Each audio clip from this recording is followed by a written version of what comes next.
Ladies and gentlemen, let's begin, shall we?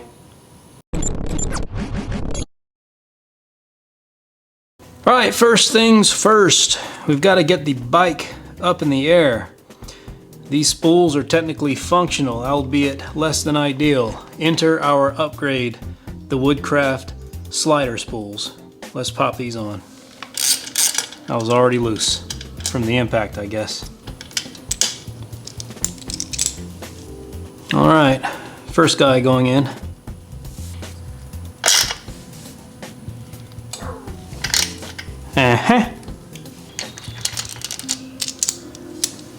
Second spool going in. Alright, now we can put her in the air.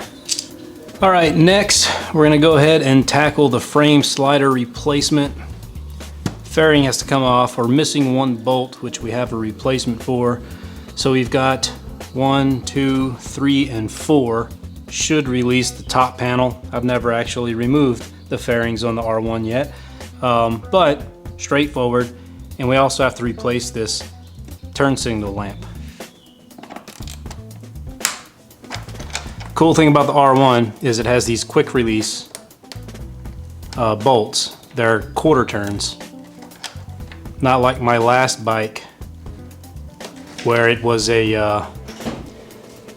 ton of threads. See, these are quarter turn, just zip and out.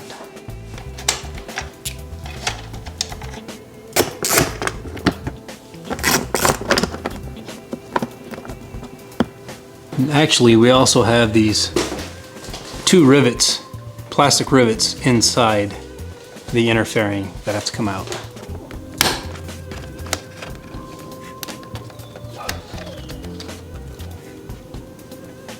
Here's one.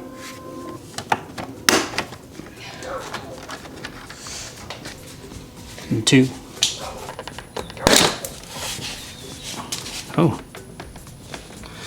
Missed a rivet. There are 3 rivets. And disconnect our blinker. Pull on the tab. There it comes. And they routed it under a zip tie. Factory zip tie. Good effort. Alright, fairings released. Alright, so looking at whatever name brand this frame slider is, it's interesting when comparing it to the Graves unit, because the Graves slider has a provision for both of these bolts, whereas this unit only had provisions for one. There seems to be some sort of a stem here that my index finger is on that looks like its purpose is to prevent the entire assembly from rotating downward to the effect that the stem would catch on the frame, not allowing it to rotate. Interesting design. Perhaps they saved money engineering it that way, I don't know. But Graves does not mess around. And so we have a set of bolts that actually came with the kit. The little guy and the big guy. Yep, that's exactly what that's for. Noticed when I went to untorque it that the stem contacted the frame.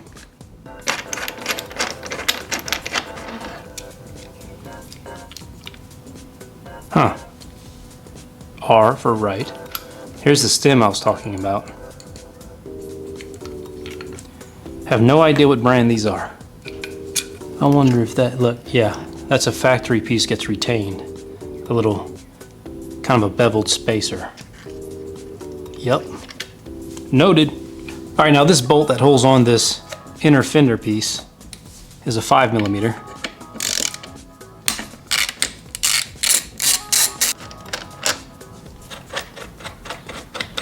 It also comes with a new smaller bolt. And that guy is a 4mm. The new bolt head is a 3/4.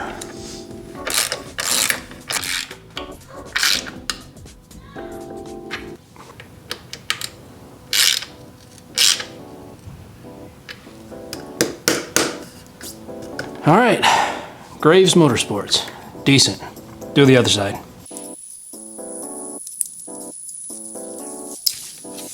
Okay.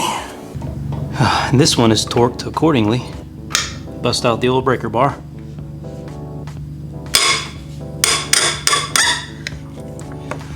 Yep.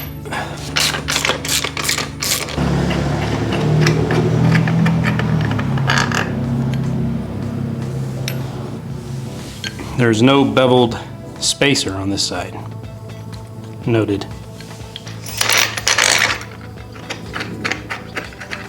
Then the little guy.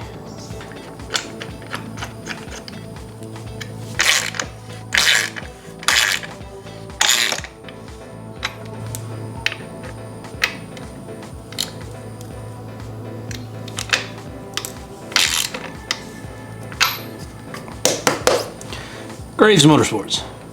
All right, so let's go ahead and swap in the new LEDs. So these guys come with all sorts of foam spacers and such. But most importantly is they are pre-wired with Yamaha harnesses. Like so. That's what you want. That's what they look like. Very pretty. And so you'd want to run the wire through all the way down, match it up to the shape accordingly, and that is what you want.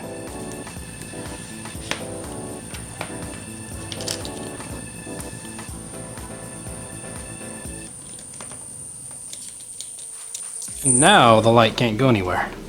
You can picture it riding on the bike, like so. I mean, the peak of the globe is flush. Anyways, we're not going to spend a lot of time on this. I just wanted you guys to see how you pop those in there.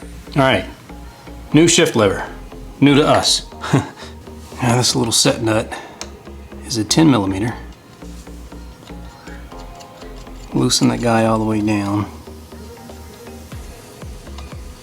The main bolt is a 6mm.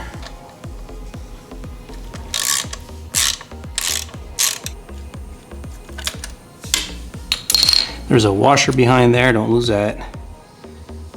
You have a forward washer here, don't lose that guy.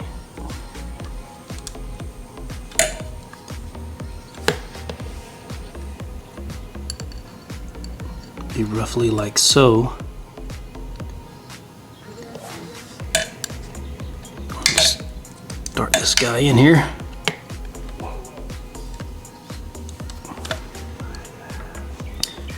Now the objective is you want this guy to meet, obviously, at its mounting point on the bike. But at the same time, you don't want there to be any tension, if that makes sense. You want it to be kind of just free-setting, like freestanding. I don't know how else to explain that. But you achieve that by bringing this in and out to however you think you need it. It's trial and error. And I think this is pretty close. Let's mock it up and just see what it feels like.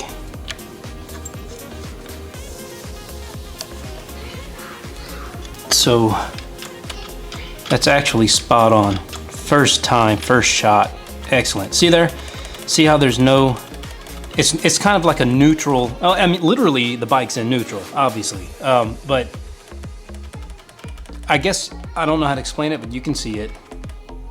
It's free to go up and down because it's absolutely in a neutral position relative to everything, right? If it was too far in, you wouldn't have that free shake. If it was too far out, it wouldn't feel that way either. So that is spot on.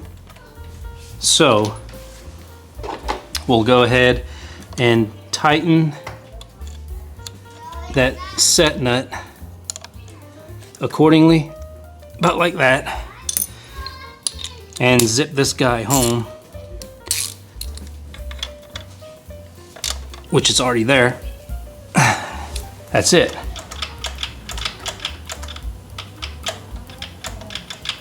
That guy is good to go. Restored. Next. Alright, next is the rear set. Remember, my foot bent this one in and snapped the heel guard off. This peg's good. Our replacement rear set has a broken peg, so we need to swap the peg to our replacement. To just swap all this stuff off, right? It's just, look, man, basic mechanics, you know, cars, motorcycles, they're all held together with nuts and bolts, you know what I mean? Just undo the nuts and bolts and bolt the new stuff on there. Right, so I've got some little cotter pin set there. I did not order a Yamaha cotter pin, no big deal. Good old hobo freight. Whoa! Got him! Alright, so that frees up this guy to come out.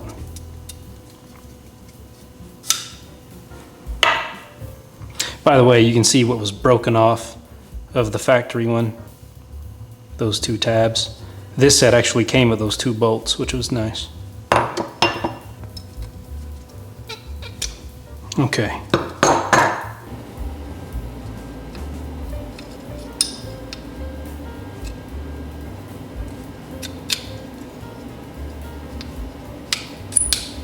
All right. Find us a suitable cotter pin, and that guy will be ready to go. All right, old one, Harbor Freight, roughly the same, albeit the Harbor Freight one is longer. It'll be all right. And what we can do is snip off the excess. Like so. Like so.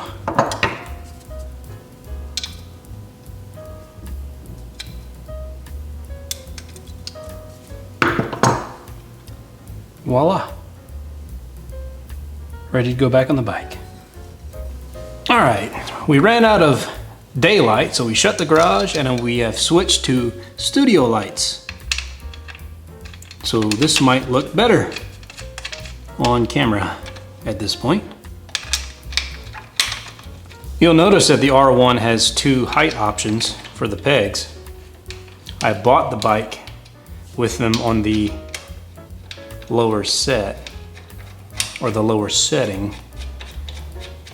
I don't know, it's comfortable. Maybe one of these days I'll try it up top. Maybe we'll make that determination after our first track day as to whether we think we'd like it to be higher up for a little bit more lean. All right, that rear set's restored, boys. And now for the heel guard, which my foot broke off. Found it inside the frame days later, just by chance.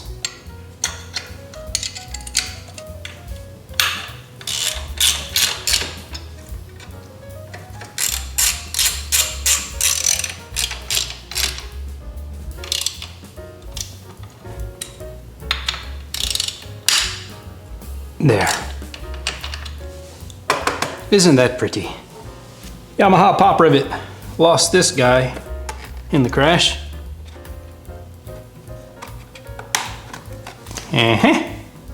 Okay, the GB Racing timing rotor cover. Took a major hit and a major slide. Got a new one to replace it with.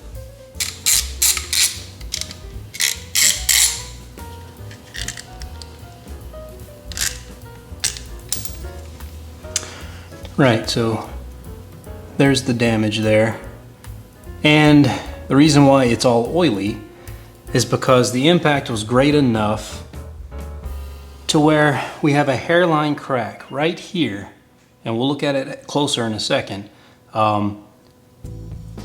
Yeah, she got a little hairline crack where oil was allowed to escape. So we've got a new cover as well.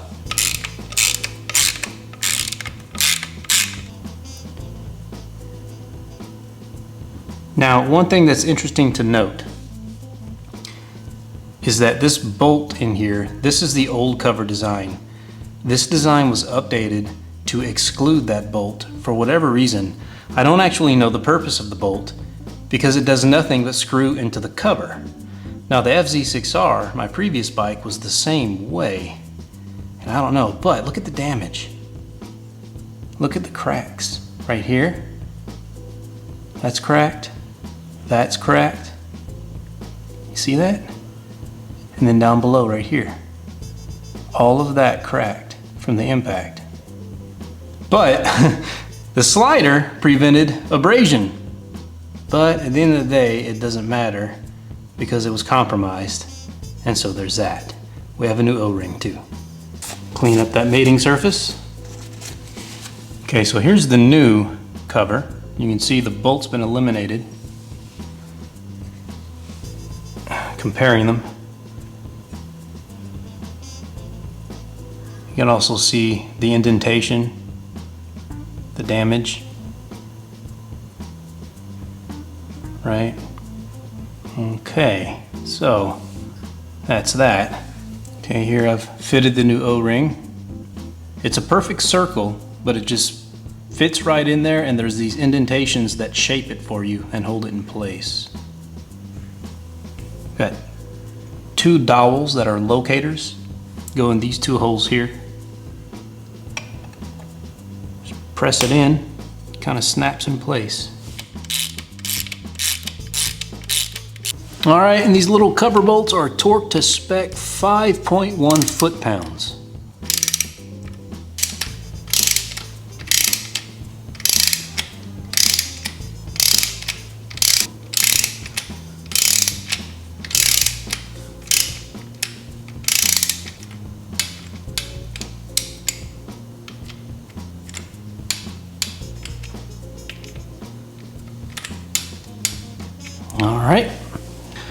All right, get our case cover back on here.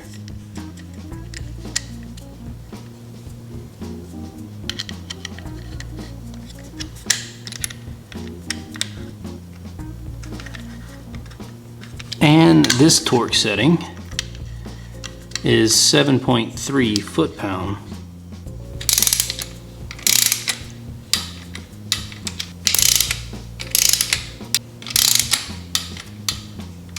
There we go. Our quick adjustment here. Make that go away. Like so.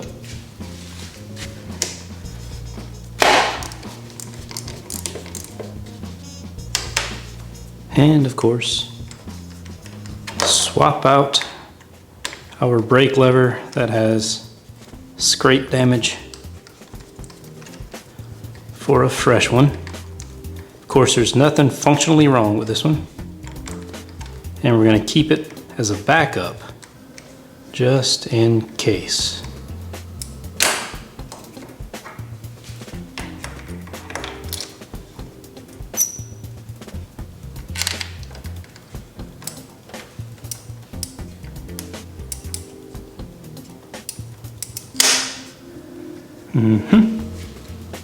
Send that guy all the way home, nice and tight.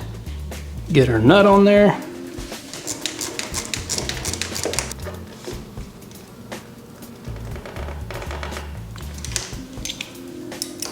There we go, setting 3, just like we like it. Well, and there she is, boys. The finished product for now, until we can tend to that. But all in all, aside from the obvious, decent. Frame sliders fit fantastic. Touch-up paint is on the way. I'm happy with that for now. New lever, good to go. By the way, here's those blinkers. Come on this side where it's a little darker.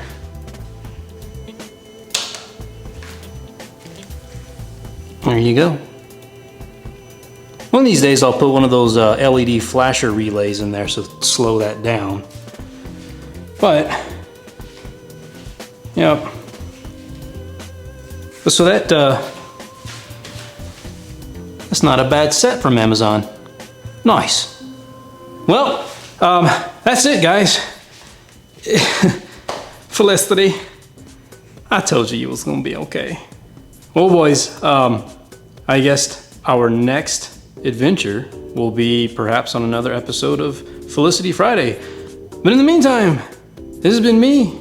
That's been you. It's Half Cluck Up. Catch you on the next one. Peace. Goodbye.